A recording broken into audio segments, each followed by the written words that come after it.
A29 super টুক্যানো বিমানটি আপনাদের কাছে কতটা পরিচিত তা জানি না, কিন্তু আমার কাছে অত্যন্ত পছন্দের একটি এয়ারক্রাফট।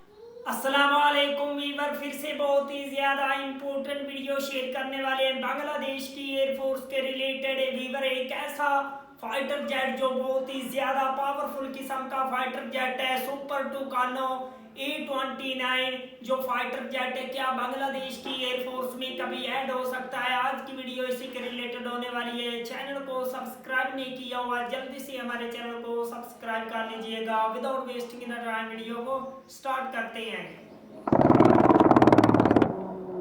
A29 সুপার টুক্যানো বিমানটি আপনাদের কাছে কতটা পরিচিত তা জানি না, কিন্তু আমার কাছে অত্যন্ত পছন্দের একটি এয়ারক্রাফট। 2003 সালে সার্ভিসে আসা ব্রাজিলের সুপার টুক্যানো লাইট অ্যাটাক টার্বোপ্রপ্ট এয়ারক্রাফটটি মূলত ক্লোজ এয়ার সাপোর্ট ও পাইলট ট্রেনিংয়ে ব্যবহৃত হচ্ছে।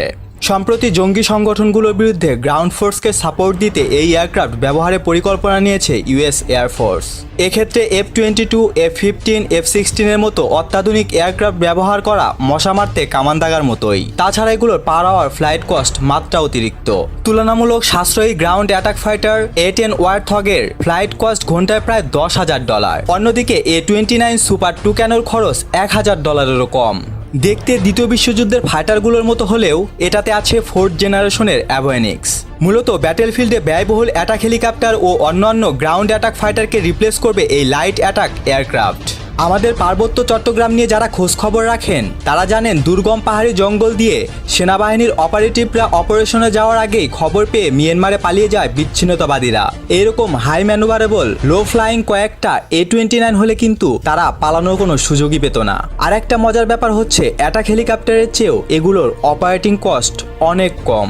1600 HP প্র্যাট হুইটনি PT6-এ 683 টার্বোপ্রপ ইঞ্জিন দ্বারা চালিত A-29 সুপার টুক্যানো যুদ্ধ বিমানের প্রতিটি ডানায় 200 রাউন্ড গুলি সহ 12.7 মিলিমিটার মেশিন গান বহন করতে পারে। আর অতিরিক্ত অস্ত্র হিসাবে যেমন 20 মিলিমিটার মিনি ক্যানন, রকেট পড, গাইডেড যুদ্ধ উপকরণ সহ 1500 কেজি ওজনের বোমা বহন করতে সক্ষম। অন্যদিকে এই সমস্ত যুদ্ধ বিমান প্রায় 7 ঘন্টা একটানা উঠতে পারে। শুধু তাই নয়, যে কোনো মুহূর্তে যে কোনো রানওয়ে থেকে এই বিমান উড্ডয়ন করা সম্ভব। সুতরাং বাংলাদেশ বিমান বাহিনীর প্রেক্ষাপটে এরকম কিছু বিমান থাকাটা কতটা কার্যকারী হবে তা জানান নিচের কমেন্ট বক্সে। আর নতুন কোনো ভিডিওর আপডেট হওয়া পর্যন্ত ভালো থাকুন, সুস্থ থাকুন, আল্লাহ হাফেজ।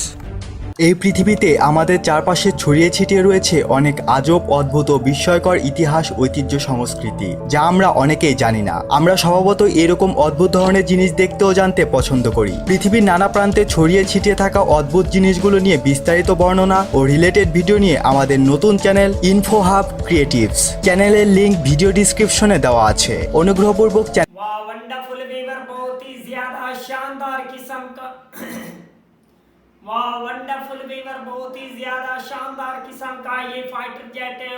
और बांग्लादेश की एयरफोर्स में इस किस्म के फाइटर जेट को लाजमी तौर पर ऐड किया जाना चाहिए, ताकि बांग्लादेश की एयरफोर्स जो है वो दुनिया की मजबूत तरीन किस्म की एयरफोर्स बन सके। बांग्लादेश की एयरफोर्स को जदीद और मॉडर्न किस्म के फाइटर जेट की नीड है, तो आई होप बांग्लादेश इसको बाय करे। अगर आप लोगों को मजीद इन्फॉर्मेटिव वीडियो देखनी है, जल्दी से हमारे चैनल को सब्सक्राइब कर लीजिएगा। मिलते हैं आपसे नेक्स्ट वीडियो में इंशाल्लाह, तब तक के लिए अल्लाह हाफिज।